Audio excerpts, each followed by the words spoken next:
This is Shichil. She's a high school senior, graduating in early May. She's about to enter the next chapter of her life. She also got accepted into University of Indonesia through SNBP. But do you want to know her real story? Oh, hey, I think that's enough. You're good to go. I've got the rest covered. Thank you. Okay, all yours. Well, you heard it.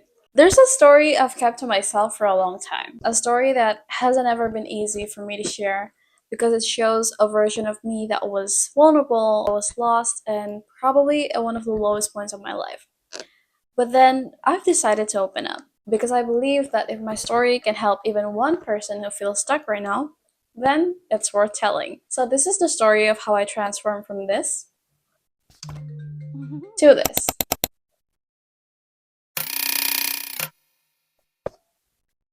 It all started during COVID-19, back when I was still in middle school, around 2020 till 2023. I still remember that phase so clearly in my mind, how my routine slowly fell apart and how my life turned upside down. And no, it's not only happening in scary things, but it could also happen in real life. But then eventually, teachers started asking me, "What happened to you?" And honestly, I didn't know either. I didn't know what to say. And as someone who always tied my identity to achievements, that season felt like my downfall. It is my downfall. But then I realized that it all wasn't just about grades. I had lost my why. And that brings me to the 5 biggest lessons that I want to share today that helped me go from rock bottom to all of this. A lot of people actually overlook the word why, even though your why is what keeps you focused on your goals when things get hard, since it gives you meaning and purpose to everything that you do. For me, the moment I started getting back up was in high school when I joined debate competitions. I joined for one simple reason. I had found my why. I didn't want to repeat what happened in middle school and feel miserable again. I wanted to rise and become a better version of myself. And guess what? That simple why changed everything. It brought me to become a finalist in Compact 26 Economic Debate Competition held by the Faculty of Economics and Business, University of Indonesia. To be honest, it was never easy. The first steps always feel heavy, but I kept remembering my why. I never wanted to feel that regret and disappointment again.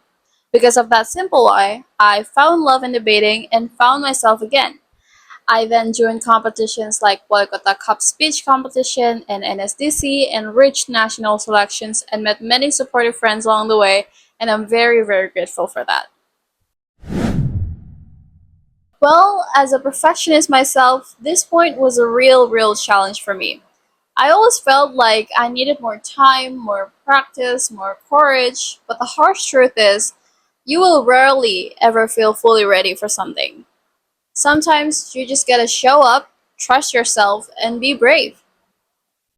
And no, this doesn't mean that preparation doesn't matter. No, it means to not let the fear to stop you from trying. And I actually tested this myself. Previously, I joined 2 speech competitions. One was Walikota Cup speech competition and another by Rumah Bakal Jayapura. I only had 2 days to prepare, but I made it work because I trusted myself and used those 2 days very well. Later that year, I also got accepted into a fully funded MUN competition by Museum Kebangkitan Nasional, even though I had never joined MUN before. So, moral of the story on this point is that sometimes opportunities come when you choose courage before confidence. My story was never instant. Never. It wasn't like I suddenly woke up one day and then became disciplined and motivated again. No, it was a slow process that took me approximately a year or two. And during those years, definitely there were a lot of sacrifices had to be made, but now I believe that great things often come with great sacrifices. So yeah, that's part of the journey. And then after MUN, because I had received many dispensations during competitions, I had to slowly rebuild my academics too. I rested a little, then started caring more about school again. But it was never easy trying to catch up with academics while balancing competitions at the same time. But I learned to take small steps and do things one by one. One task at a time, one competition at a time, one day at a time. And I also learned not to multitask too much because even though it feels productive, it often divides your focus and stops you from actually maximizing your potential in each area. So sometimes success is simply by learning how to improve little by little.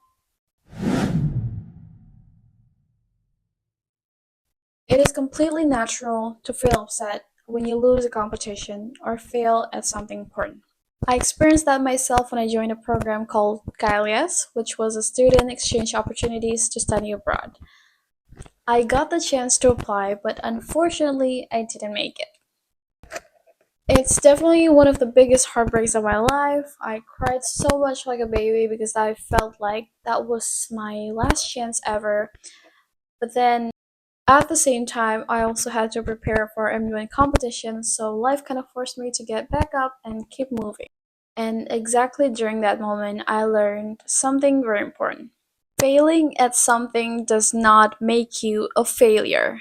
Maybe God had another path for me, that was better for my journey. I didn't want to dwell in that sadness. I started to believe that opportunities will always come back if we keep moving forward.